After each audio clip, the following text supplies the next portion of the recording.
जय श्री राम दोस्तों। स्वागत है आप सभी का हमारे YouTube channel RG current affairs पर।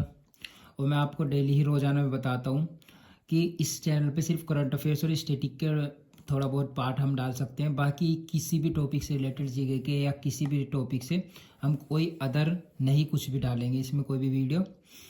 तो डेली आपको करंट अफेयर्स मिलेगी इसमें। वो करंट अफेयर्स का ऐसे नहीं है कि डायरेक्ट क्वेश्चन मिल जाएगा, उसके फैक्ट्स के साथ सॉल्यूशन मिलेंगे जिससे आप अच्छे से याद कर सको। और स्टैटिक का पार्ट अभी मैंने डालना नहीं शुरू किया है, जल्दी वो भी स्टार्ट कर दूंगा मैं। और वो थोड़ा किसी वजह से रुका हुआ है, तो स्टैटिक का पोर्शन और करंट अफेयर्स मिलेगी। चलो आज का देखते हैं पहला क्वेश्चन। डेट हमारी कितनी है? 7 जनवरी 2025। तो पहला क्वेश्चन देखते हैं क्या है। किस देश ने संयुक्त राष्ट्र सुरक्षा परिषद के अस्थायी सदस्य के रूप में अपना कार्यकाल शुरू किया है? क्वेश्चन क्या है, किस देश ने संयुक्त राष्ट्र सुरक्षा परिषद के अस्थायी सदस्य, जो कि अस्थायी सदस्य नहीं, अस्थायी सदस्य के रूप में अपना कार्यकाल शुरू किया है? तो डायरेक्ट हमारा आंसर क्या हो जाएगा? पाकिस्तान ने। किस देश ने? पाकिस्तान ने संयुक्त राष्ट्र सुरक्षा परिषद यूएनएससी के अस्थायी सदस्य के रूप में पाकिस्तान सहित और भी देश है। कौन कौन से देश हमारे? देखो क्या होता है, क्या है? डेनमार्क, ग्रीस, पनामा और सोमालिया है, जो अपना 2 सालों का कार्यकाल जिन्होंने शुरू किया है। तो एक अकेला पाकिस्तान के साथ साथ और भी देश है जिन्होंने अस्थायी सदस्य के रूप में अपना कार्यकाल शुरू किया है। कौन कौन से देश है यूएनएससी में? पाकिस्तान तो हो ही गया, डेनमार्क, ग्रीस, पनामा और सोमालिया, जिन्होंने अपना 2 सालों का कार्यकाल शुरू किया है। और इन्होंने किसकी जगह लिए? इन 5 देशों ने, 5 हो गए ना हमारे, 1 2 3 4 और 5 देशों ने किन 5 देशों की जगह लिए? इन 5 देशों ने इक्वाडोर, जापान, माल्टा, मोजाम्बिक और स्विट्जरलैंड का स्थान लिया है। किन किन का स्थान लिया है? इक्वाडोर, जापान, माल्टा, मोजाम्बिक और स्विट्जरलैंड का स्थान लिया है। नेक्स्ट हमारा क्वेश्चन क्या हो जाएगा? नेक्स्ट है, देश की पहली शिक्षिका सावित्री फुले की जयंती कब मनाई गई? देखो ये स्टैटिक का पार्ट है। देश का पहला हो जाएगा, फिर देश का सबसे ऊंचा, देश का सबसे लंबा, ये सब क्वेश्चन हमारे स्टैटिक में होते हैं।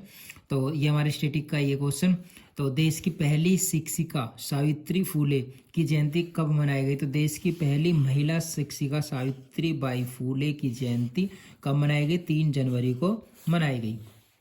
नेक्स्ट हमारा अपॉइंटमेंट से रिलेटेड क्वेश्चन है। क्या है कि भारतीय वाणिज्य एवं उद्योग मंडल, जिसे हम कह सकते हैं एसोचैम के नए महासचिव के रूप में किसे नियुक्त किया गया है? किसे नियुक्त किया गया? हमारा मनीष सिंघल जी को नियुक्त किया गया है, जो एक प्रसिद्ध अधिवक्ता और उद्योगपति भी है। भारतीय वाणिज्य एवं उद्योग मंडल के नए महासचिव के रूप में किसे नियुक्त किया गया है? मनीष सिंघल को नियुक्त किया गया है, जो एक प्रसिद्ध अधिवक्ता और उद्योगपति भी है। अब नेक्स्ट हमारा क्वेश्चन हो जाएगा खेल से रिलेटेड। क्या है?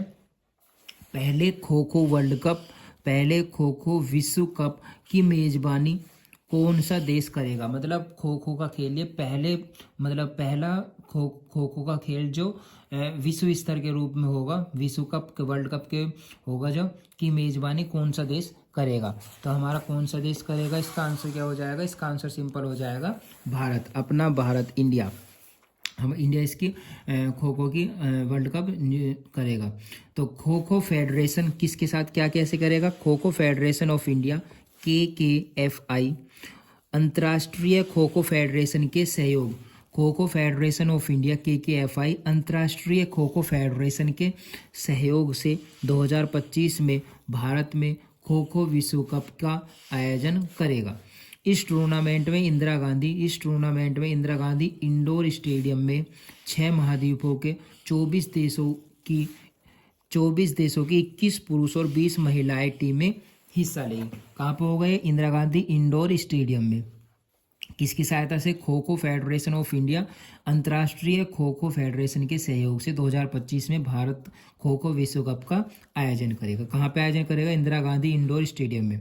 कितने देशों के? 6 महाद्वीपों के 24 देशों की 21 पुरुष और 20 महिलाएं टीमें हिस्सा लेगी। नेक्स्ट हमारा क्वेश्चन क्या हो जाएगा? नेक्स्ट हमारा क्वेश्चन हो जाएगा 31वां राष्ट्रीय बाल विज्ञान कांग्रेस कहाँ शुरू हुआ?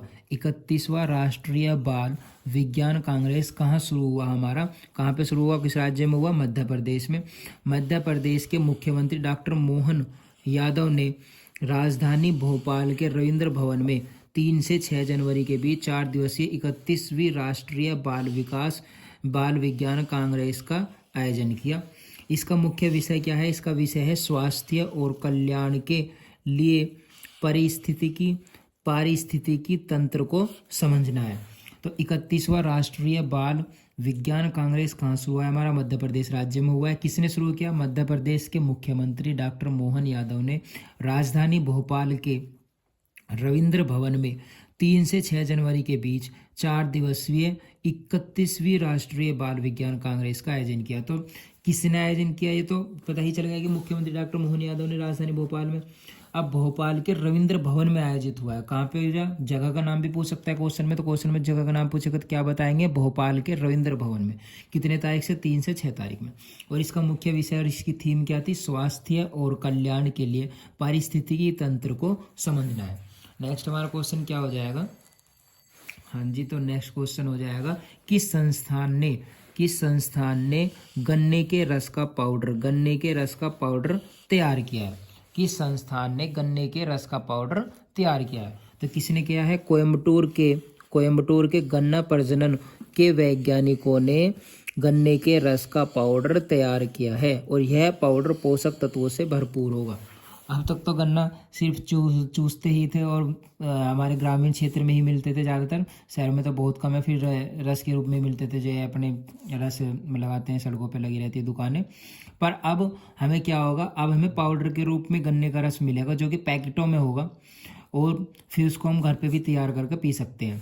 तो कहाँ से किसने तैयार किया है, कोयम्बटूर के गन्ना प्रजनन के वैज्ञानिकों ने गन्ने के रस का पाउडर तैयार कर लिया है और यह पाउडर पोषक तत्वों से भरपूर होगा। नेक्स्ट इसी में ही पता चलेगा आपको क्या कि गन्ने जो ये पाउडर होगा किस तरह मिलेगा हमें, गन्ने के रस का पाउडर का पैकेट बनाया जाएगा और इसकी वैधता 6 महीने होगी। 6 महीने तक वो खराब है, 6 महीने के बाद अनयूज हो जाएगा, फिर नुकसान देगा। इसकी वैधता कितनी होगी, 6 माह होगी। फिर दोबारा नया आ गया हमारा क्वेश्चन, क्या नियुक्ति, मतलब कि अपॉइंटमेंट से लेकर जो नई नियुक्ति हुई है उनसे। नवनियुक्त डॉक्टर हरि बाबू कंबम्पति ने किस राज्य के राज्यपाल के रूप में शपथ लिए। तो किस राज्य के राज्यपाल के रूप में शपथ लिए, ओडिशा में नवनियुक्त राज्यपाल डॉक्टर हरि बाबू कंबम्पति ने गुरुवार सुबह भुवनेश्वर में राजभवन में शपथ लिया। गुरुवार सुबह भुवनेश्वर में कहाँ पे शपथ लिया, भुवनेश्वर में राजभवन में शपथ लिया ओडिशा में नवयुक्त राज्यपाल डॉक्टर हरि बाबू कंबम्पति ने। अब नेक्स्ट इसमें हमारे एक पॉइंट देख लो इससे रिलेटेड ही, ओडिशा के उच्च न्यायालय की किसने कि इनको राज्यपाल की जो शपथ दिलाई है वो किसने दिलाई है। तो ओडिशा के उच्च न्यायालय के मुख्य न्यायाधीश चक्रधारी शरण सिंह ने उन्हें शपथ दिलाई और इसी के साथ अजय कुमार भल्ला ने मणिपुर, आरिफ मोहम्मद खान ने बिहार राज्य के राज्यपाल के रूप में शपथ ली। तो साथ के साथ हमें 2 और पते चल गई है, 2 राज्यपालों की नवनियुक्त हुए हैं जो कि, तो ये हमारे क्या थे कि ओडिशा में नवनियुक्त राज्यपाल डॉक्टर हरि बाबू कंबम्पति ने गुरुवार सुबह भुवनेश्वर में राजभवन में शपथ ली। ओडिशा की किसने दिलाई, ओडिशा के उच्च न्यायालय के मुख्य न्यायाधीश चक्रधारी शरण सिंह ने उन्हें शपथ दिलाई और इसी के साथ अजय कुमार भल्ला ने मणिपुर, आरिफ मोहम्मद खान ने बिहार राज्य के राज्यपाल के रूप में शपथ ली। क्वेश्चन यहाँ से भी आ सकता है कि मणिपुर के राज्यपाल के रूप में किसने शपथ ली और बिहार के राज्यपाल के रूप में किसने शपथ ली। नेक्स्ट हमारा क्वेश्चन क्या हो जाएगा, नेक्स्ट क्वेश्चन हो जाएगा मेरे भाई क्या कि हाल ही में किसे पद्म पाणि लाइफ टाइम अचीवमेंट पुरस्कार से सम्मानित किया जाएगा। हाल ही में किसे पद्म पाणि लाइफ टाइम अचीवमेंट पुरस्कार से सम्मानित किया जाएगा। तो किसे किया जाएगा, हमारा सई परांजपे को हाल ही में पद्म पाणि लाइफ टाइम अचीवमेंट पुरस्कार से सम्मानित किया जाएगा। अब देखो सही परांजपे हमारे जो इसके वो है, इसकी क्या क्या मतलब कि इन्होंने क्या किया था, स्पर्श, चश्मे बद्दूर, कथा और साज जैसी जीवन के पहलुओं पर आधारित फिल्मों के लिए मशहूर दिग्गज निर्देशक लेखिका साई परांजपे को अजंता एलोरा अंतर्राष्ट्रीय फिल्म महोत्सव AIFF 2025 में पद्म पाणि लाइफ टाइम अचीवमेंट पुरस्कार मिलेगा। प्रांजपे को 2006 में पद्म भूषण से सम्मानित किया गया था। तो सही प्रांजपे जो हमारी है, इनको किस लिए हमारा अवार्ड दिया जाएगा? स्पर्श, चश्मे बदूर, कथा और साज जैसे जीवन के पहलुओं पर आधारित फिल्मों के लिए मशहूर दिग्गज निर्देशक लेखिका साई प्रांजपे को अजंता एलोरा अंतर्राष्ट्रीय फिल्म महोत्सव या शॉर्ट में हम कह सकते हैं AIFF 2025 में पद्म पाणि लाइफ टाइम अचीवमेंट पुरस्कार मिलेगा। प्रांजपे को 2006 में पद्म भूषण से सम्मानित किया गया था। प्रांजपे को 2006 में पद्म भूषण से भी सम्मानित किया गया था। तो नेक्स्ट हमारा क्वेश्चन क्या हो जाएगा? नेक्स्ट क्वेश्चन हो जाएगा कि हाल ही में किस देश में बाल विवाह समाप्त करने के लिए अभियान शुरू किया गया है? हाल ही में किस देश में बाल विवाह समाप्त करने के लिए अभियान शुरू हुआ है? किस देश में हमारा बाल विवाह को समाप्त करने के लिए अभियान शुरू हुआ है? तो हमारा आंसर हो जाएगा नेपाल में। और देश में बच्चों की शादी के अपराध को समाप्त करने के लिए प्रधानमंत्री KP शर्मा ओली के संकल्प के बीच नेपाल और भारत के बाल अधिकार कार्यकर्ताओं ने बाल विवाह मुक्त नेपाल अभियान शुरू किया है।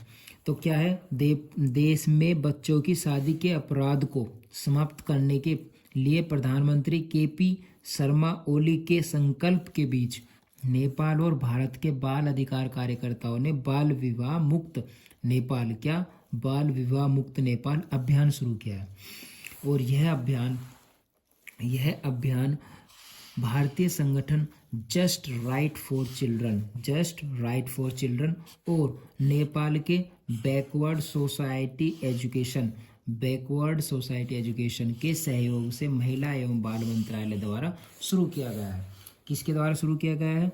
यह अभियान भारतीय संगठन जस्ट राइट फॉर चिल्ड्रन और नेपाल के बैकवर्ड सोसाइटी एजुकेशन के सहयोग से महिला एवं बाल मंत्रालय द्वारा शुरू किया गया है।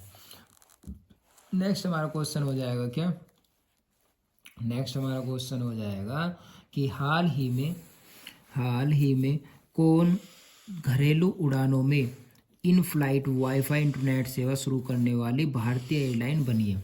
तो हाल ही में कौन घरेलू उड़ानों में इन फ्लाइट वाईफाई इंटरनेट सेवा शुरू करने वाली भारतीय एयरलाइन बनी है? तो हमारी कौन सी एयरलाइन बनी है?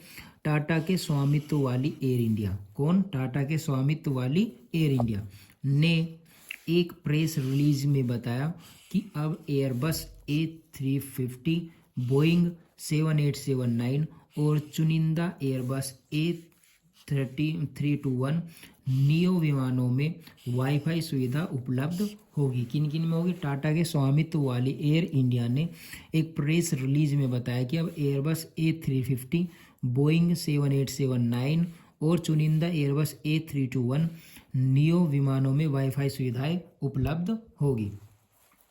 इसमें एक और पॉइंट है क्या कि यह सर्विस पहले से ही इंटरनेशनल रूट्स जैसे कि न्यूयॉर्क, लंदन, पेरिस और सिंगापुर पर उपलब्ध थी, पहले से उपलब्ध थी। अब इसे डोमेस्टिक रूट्स पर शुरू किया गया है। तो आज के हमारे क्वेश्चंस यही खत्म होते हैं और अब हम देख लेते हैं कि एक बार दोबारा से क्विक रिवीजन कर लेते हैं क्वेश्चन क्या क्या थे और फिर हमारी क्लास खत्म हो जाएगी। तो क्वेश्चन क्या था? हाल ही में कौन घरेलू उड़ानों में इन फ्लाइट वाईफाई इंटरनेट सेवा शुरू करने वाली भारतीय एयरलाइन बनी है? तो कौन बनी है? टाटा के स्वामित्व वाली एयर इंडिया। कौन? टाटा के स्वामित्व वाली एयर इंडिया। नेक्स्ट क्वेश्चन हमारा क्या हो जाएगा? हाल ही में किस देश में बाल विवाह समाप्त करने के लिए अभियान शुरू हुआ है? तो कौन से देश में शुरू हुआ है? हमारा डायरेक्ट नेपाल देश में शुरू हुआ है। नेक्स्ट हमारा क्वेश्चन क्या हो जाएगा? हाल ही में किसे पद्म पाणि लाइफ टाइम अचीवमेंट पुरस्कार से सम्मानित किया जाएगा? तो किसको किया जाएगा? साई प्रांजपे को नियुक्त किया जाएगा, साई प्रांजपे को सम्मानित किया जाएगा। नेक्स्ट हमारा हो जाएगा नवनियुक्त डॉक्टर हरि बाबू कंबम्पति ने किस राज्य के राज्यपाल के रूप में शपथ लिए? तो ओडिशा में नवनियुक्त राज्यपाल डॉक्टर हरि हरि बाबू कंबम्पति ने गुरुवार सुबह भुवनेश्वर में राजभवन में शपथ लिया। इनके साथ साथ और भी दो ऐसे हैं, दो हमारे राज्यपाल जिन्होंने शपथ लिया। कौन कौन से? एक तो हो जाएगा जयकुमार भल्ला ने मणिपुर के राज्यपाल के रूप में, और आरिफ मोहम्मद खान ने बिहार राज्य के राज्यपाल के रूप में हमें शपथ लिए। नेक्स्ट हमारा हो जाएगा किस संस्थान ने गन्ने के रस का पाउडर तैयार किया है? तो कोयम्बटूर के गन्ना प्रजनन के वैज्ञानिकों ने गन्ने के रस का पाउडर तैयार किया है। नेक्स्ट हमारा हो जाएगा क्या? 31वां राष्ट्रीय बाल विज्ञान कांग्रेस कहाँ शुरू हुआ है? तो कहाँ पे शुरू हुआ है? मध्य प्रदेश राज्य में शुरू हुआ है। नेक्स्ट क्वेश्चन हमारा क्या हो जाएगा कि पहले खो खो विश्व वर्ल्ड कप की मेजबानी कौन सा देश करेगा? अपना भारत, हमारा भारत देश करेगा। नेक्स्ट हमारा क्या हो जाएगा? भारतीय वाणिज्य एवं उद्योग मंडल एसोचैम ने के नए महासचिव के रूप में किसे नियुक्त किया गया है? मनीष सिंघल जी को नियुक्त किया गया है। देश की पहली शिक्षिका सावित्री फुले की जयंती कब मनाई गई है? कब मनाई गई है? 3 जनवरी को मनाई गई है। और लास्ट क्वेश्चन हमारा हो जाए किस देश ने संयुक्त राष्ट्र सुरक्षा परिषद के अस्थायी सदस्य के रूप में अपना कार्यकाल शुरू किया है? तो किसने शुरू किया है? पाकिस्तान ने किया है। इसके साथ साथ 4 और देश है जिन्होंने अपना कार्यकाल 2 साल के लिए शुरू किया है, कि उन्होंने डेनमार्क, ग्रीस, पनामा और सोमालिया। तो thank you so much video में बने रहने के लिए। और आपको अगर वीडियो अच्छी लगी तो ज़्यादा से ज़्यादा इस वीडियो को शेयर करें और लाइक और कमेंट जरूर करें। लाइक से हमको मोटिवेशन मिलता है और कमेंट से हमें अपनी कमियां खामियां पता चलती है। जो भी आपको कमी लगे, अच्छा लगे, जैसे भी लगे, ज़रूर से ज़्यादा कमेंट करें और बताइए हमें कि ये प्रॉब्लम है या ये आपने ठीक नहीं किया, तो हम उसको अपनी गलती को सुधारेंगे। Thank you so much video बने रहने के लिए। बहुत बहुत धन्यवाद।